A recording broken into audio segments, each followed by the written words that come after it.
Hola a todos, hola a todas, ¿qué tal estáis? Soy Ana, soy responsable del proyecto Orientados, un proyecto enmarcado dentro del programa de salud joven de la Concejalía de Juventud e Infancia del Ayuntamiento de Fuenlabrada en colaboración con la Liga de la Educación y la Cultura Popular. ¿Qué tal estáis? Sabemos que es un periodo un poco difícil porque muchos de vosotros y de vosotras os tenéis que presentar a esos exámenes finales que tanto os importan. Por eso, como sabemos que este periodo puede ser un poco estresante, hemos querido elaborar este taller virtual para ayudaros a daros pautas para antes y justo el día del examen. Antes que nada, me gustaría que pudieseis entender cuál es la función que tiene el estrés en nuestra vida, porque a veces pensamos que tener estrés es algo negativo, pero la realidad es que no es así. Sentir un poco de estrés es muy positivo porque eso nos ayuda a prepararnos y a esforzarnos para dar lo mejor y desarrollar nuestras competencias y recursos. ¿Cuándo realmente tener estrés se convierte en un problema? Cuando este estrés es muy intenso o se prolonga demasiado en el tiempo. Ahí sí que se convierte en un problema porque entonces, en vez de ser algo que nos ayuda a mejorarnos y a dar lo mejor de nosotros, puede pasar a ser algo que nos limite y que nos bloquee.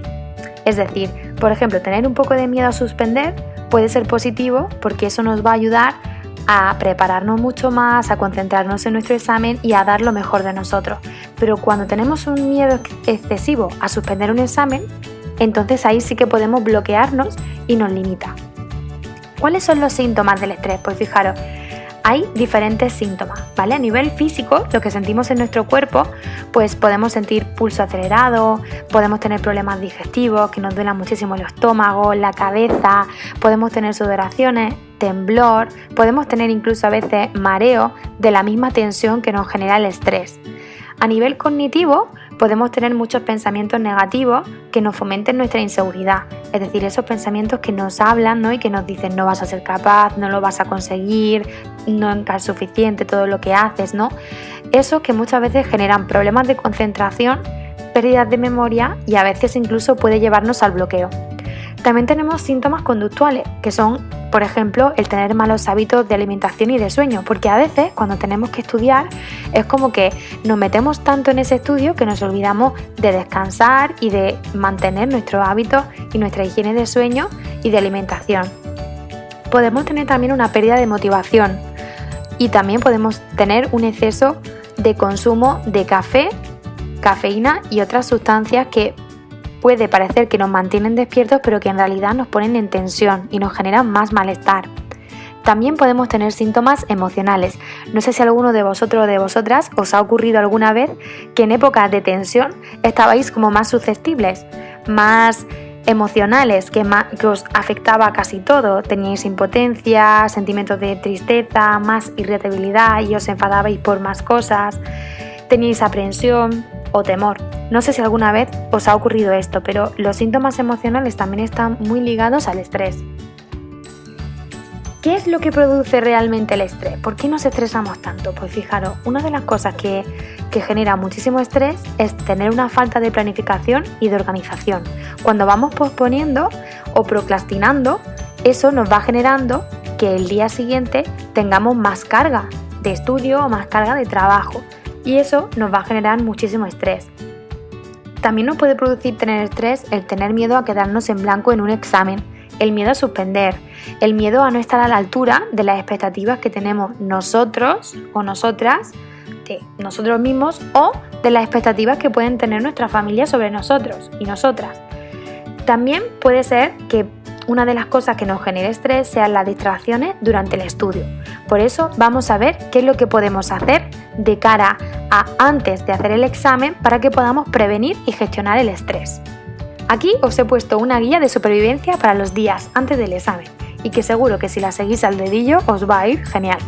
Lo primero, planifica y organiza tu tiempo de estudio y también de tiempo libre. A veces cuando estamos en periodo de exámenes es como que se nos olvida que también tenemos que tener tiempo para hacer cosas que nos gusten, para nuestros hobbies, para tener tiempo para descansar.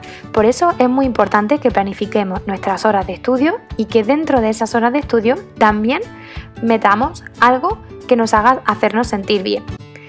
Si no puedes evitar distraerte, distráete todas las veces que te distraigas por media hora. ¿Qué quiere decir eso? A veces una de las cosas que nos genera muchísimo bloqueo es cuando estamos ante el libro y estamos intentando que eso que estamos leyendo se nos meta en la cabeza. Eso nos genera un bloqueo. Entonces, para evitar que nos bloqueemos, lo que vamos a hacer es lo siguiente. Cuando sientas que estás delante de tu libro o delante de tus apuntes y sientas que no te estás concentrando, lo que vamos a hacer es que en ese momento, en vez de empezar a luchar contra tu concentración y a empezar a dialogar contigo de una forma negativa, lo que vamos a hacer es que vamos a parar y vamos a hacer durante media hora otra cosa completamente distinta a estudiar. Una vez que pase esa media hora, vamos a volver a nuestro libro o a nuestro apunte. Y quizá puede que un día te la pases casi toda la tarde en esa media hora intentando distraerte y volviendo a tus apuntes, pero es muy importante que puedas hacerlo para evitar el bloqueo. Recuerda que todas las veces que hablas de tus miedos se hacen más grandes. ¿Qué quiero decirte con esto? A veces cuando tenemos un examen empezamos a hablar con todos nuestros amigos y amigas, con nuestros compañeros y compañeras de clase, con nuestros padres, con nuestras madres, para hacerles ver lo agobiados que estamos y lo agobiadas que estamos. ¿Qué ocurre con esto? Que cada vez que hablamos de nuestro agobio, cada vez que hablamos de nuestro miedo a suspender, ese miedo se hace mucho más fuerte y al final ese miedo nos domina. Por eso es muy importante que evitemos hablar constantemente de nuestros exámenes y del miedo que nos genera, porque el hacer eso va a ocasionar que estemos constantemente pensando en el examen y que el examen sea lo más importante de nuestra vida, por lo cual eso nos va a generar muchísimo estado de alarma y de alerta y nos va a generar mucho estrés. Ten cuidado con cómo hablas contigo mismo o contigo misma. No nos damos cuenta, pero tener un diálogo negativo nos genera sensaciones y pensamientos negativos y emociones negativas, por supuesto. Por eso es muy importante que cuando te pilles hablando mal contigo mismo, pares y puedas hacer otra cosa diferente a la que estabas haciendo, para evitar sentarte a dialogar contigo de una forma negativa. Antes de que acabe el día, haz una cosa que te guste, que no tenga nada que ver con estudiar, porque eso te va a ayudar a desconectar y poner distancia emocional de lo que ya has hecho.